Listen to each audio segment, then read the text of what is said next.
The Revenge, bab 66, red 21 plus, penulis Neng Neng.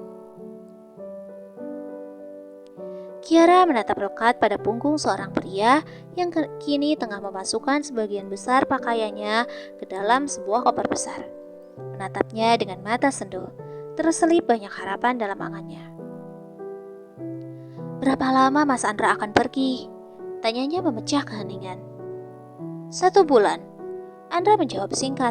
Tangannya masih sibuk menyimpan semua barang yang diperlukan.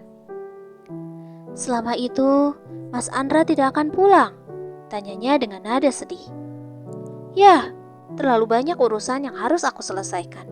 Selama aku pergi, jaga baik-baik perusahaan," ucapnya masih dengan nada datar. Andra masih belum bisa menerima kenyataan bahwasanya dia akan dikirim ke tempat jauh untuk sebuah misi. "Aku akan sangat merindukan Mas Andra." Ini adalah ungkapan kejujuran dari Kiara. Batin gadis itu masih berkecamuk. Namun, gadis itu tidak akan menyimpulkan sesuatu selama ia masih belum bisa menemukan bukti apapun mengenai kecurigaannya. Andra terdiam. Pria itu sesungguhnya muak. Ia enggan menjawab pernyataan Kiara yang jelas-jelas begitu membuatnya jijik. Andra bangkit berdiri, lalu memutar tubuh. Namun, segera saja tubuhnya menegang kaku kala tiba-tiba saja Kiara sudah berada di hadapannya.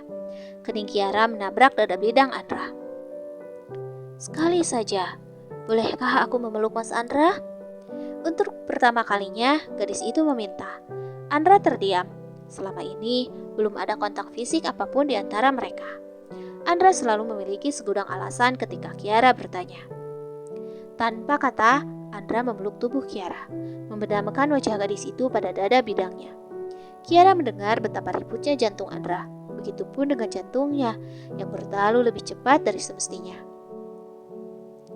"Awalnya aku ingin sekali percaya pada setiap perkataan orang lain. Namun, setelah aku pikir kembali, akan aneh rasanya jika aku tiba-tiba harus membenci orang yang belum tentu bersalah." Suara Kiara terdengar samar dalam pelukan Andra. Pria itu hanya menatap tajam pada dinding di hadapannya. "Bencilah orang yang sudah sepatutnya kau benci." Andra melepaskan pelukan mereka, lalu segera berlalu pergi meninggalkan Kiara yang masih terpaku mencerna kata-katanya. "Aku akan membencimu, tapi setelah aku menemukan semua bukti yang tengah aku cari." Kiara menatap punggung Andra yang semakin menjauh dari pandangan matanya.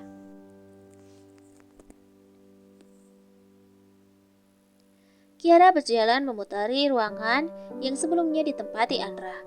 Ruangan ini begitu luas dengan desain furnitur yang mewah. Semuanya tertata rapi. Ruangan dengan warna abu-abu tersebut sangat kental dengan gaya manly Andra. Tidak terlalu banyak pernak-pernik, namun semua kebutuhan akan segera terpenuhi di sini. Langkah Kiara terhenti kala tatapan matanya menatap pada sebuah bingkai foto berukuran kecil yang berada di atas meja Andra. Hatinya terasa perih dan sakit melihat pemandangan tersebut. Ini terlalu menyakitkan. Foto Anet dan foto USG calon anak Andra masih bertengger cantik di sana. Kiara memundurkan langkahnya, lalu mengelus dadanya dengan mata yang berkaca-kaca. Kiara tahu jika Andra sangat mencintai Anet. Namun, harus seperti inikah? Kiara sekarang istri Andra, namun tidak ada satupun foto Kiara di sana. Bahkan setelah 2 hari keberangkatan Andra, Kiara masih belum menerima kabar apapun dari pria itu. Dan pesan dari Kiara tidak ada satupun yang terbalas. "Apa saya perlu menyingkirkannya, Nona?" Asisten Kim maju melirik pada foto yang tengah dipandang Kiara. "Foto bisa disingkirkan, namun kenangan mereka ada di hati suamiku. Dan itu tidak mudah untuk disingkirkan." Kiara tersenyum, lalu duduk di kursi kebesaran Andra. Gadis itu memejamkan matanya. "Apa kamu sudah menemukan sesuatu, Asisten Kim?" Kiara bertanya masih dengan memejamkan matanya. "Belum, Nona. Kemarin, saya sudah mendatangi rumah sakit tempat ayah Anda meninggal. Namun, tidak ada informasi apapun." Kiara mendesah lelah. Pencariannya masih juga belum menemukan hasil. Semua akses terasa tertutup dan sulit dibuka. 15 menit lagi, Anda harus mendatangi rapat kumpulan direksi. Sepertinya terjadi sedikit masalah. Mereka meragukan kinerja Anda. Asisten Kim berkata dengan iPad di tangannya. Memang seharusnya seperti itu.